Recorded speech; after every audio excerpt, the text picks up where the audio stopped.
Cambodia Painful Past, 1975 to 1979. The full, detailed history of the suffering of the Cambodian people. Voices of the lost, stories for the future one. The fall of Phnom Penh, April 17, 1975, a day that began with hope but ended in horror. On the morning of April 17, 1975, the people of Phnom Penh believed peace had finally arrived after years of civil war. Many hoped the Khmer Rouge victory meant an end to bombing, hunger, and fear. Children cheered, people waved white cloths, families came out of shelters and hospitals, thinking the nightmare of war was over, but within hours their hopes were shattered. Khmer Rouge soldiers, young armed teenagers in black revolutionary uniforms, began shouting orders, "Leave the city immediately. American bombs are coming. You will return in 3 days." People were forced to leave. Hospital patients with IV tubes still attached, mothers who had just given birth, elderly people who could barely walk, children separated from their parents, Buddhist monks driven out of pagodas, teachers, students, shopkeepers, everyone. Phnom Penh, once a lively capital with 2 million people, was emptied in less than 24 hours. Along the roads, thousands collapsed under the heat. Many never made it out of the city alive. This forced evacuation was the beginning of year zero. The Khmer Rouge planned to erase Cambodia's past and start a new society from nothing to. The destruction of identity. Erasing what makes a human.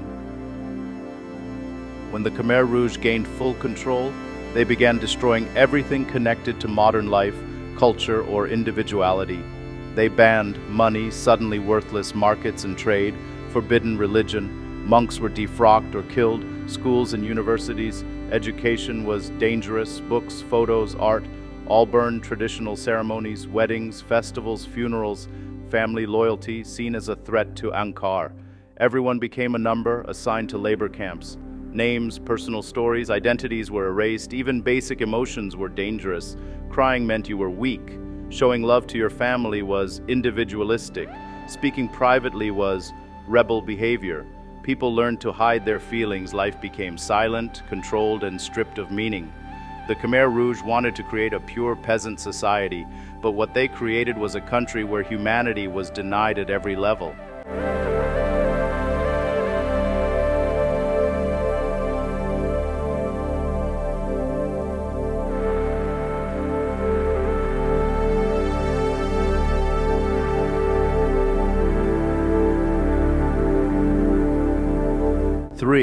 Life in the cooperative's everyday existence became a battle for survival across the country. Millions were forced into agricultural labor camps called cooperatives. Daily life was defined by endless hard work. People worked 12 to 18 hours a day, in rain, mud, and burning sun, with no rest days, with no proper tools, often barefoot even when sick or injured. Tasks included digging massive irrigation canals, carrying soil in baskets, planting rice by hand, harvesting crops, building dams and reservoirs, cutting forests, moving stones and timber, feeding livestock. Failure to work fast enough could lead to execution, starvation as a weapon. Food was controlled by the Angkor.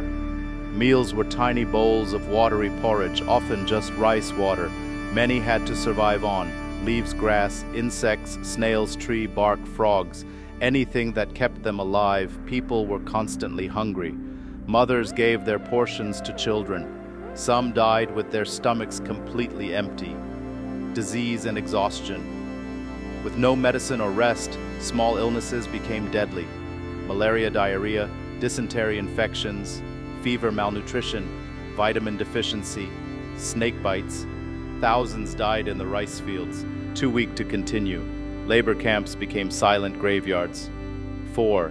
Fear and execution, living under suspicion, where every breath could be your last. The Khmer Rouge ruled with extreme paranoia. They believed that enemies were everywhere, even among loyal villagers.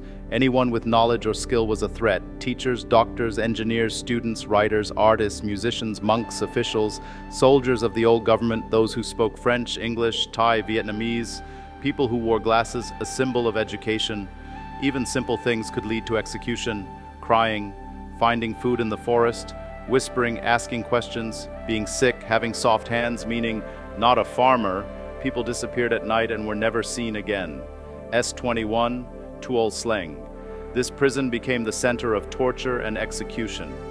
Of the nearly 20,000 people taken there, only around a dozen survived. Victims were beaten, electrocuted, starved, forced to confess crimes they never committed, taken to the killing fields, buried in mass graves. Cambodia became a land of silent fear.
Five, families torn apart. The deepest wound in the Cambodian soul. One of the Khmer Rouge's main goals was to destroy family bonds. Children taken away. Children were placed into revolutionary youth groups, child soldier units, spy networks. They were taught, Angkor is your real mother and father. Children were encouraged to report their parents. Even innocent comments could lead to deadly accusations. A child saying, my mother is tired, could result in the entire family being executed. Emotions were forbidden. Parents had to hide their love. They could not comfort their children. A mother who cried for her lost son risked being taken away and killed. Families ate separately. They slept in different places. They worked in different units. The Khmer Rouge tried to break the human heart, but the memory of family stayed alive inside the people, even in silence. 6. Disease, hunger, hopelessness. When even a minor fever could mean death, the Khmer Rouge destroyed Cambodia's medical system. Hospitals were abandoned, doctors were executed, medicine was declared capitalist. People tried to survive with leaves, roots, salt water, prayers, but diseases spread quickly. Malaria, dengue, tuberculosis, cholera, malnutrition, related blindness, severe dehydration. Thousands died silently in the huts, in the forest, in the rice fields.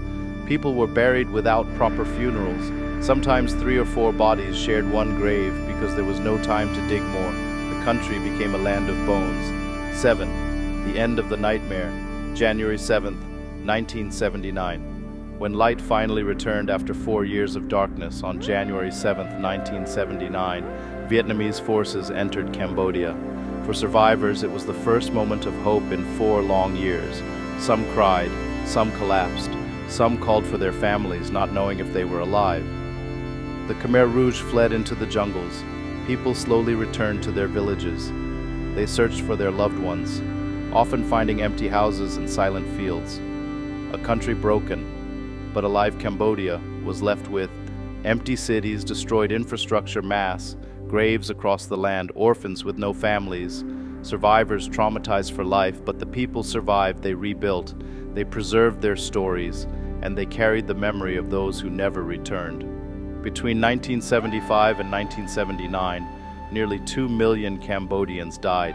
Their voices were silenced, but their stories will never be forgotten. We tell these stories to honor them and to remind the world that this tragedy must never happen again. This is Cambodia's painful past. This is the history of our suffering. This is the memory of our people.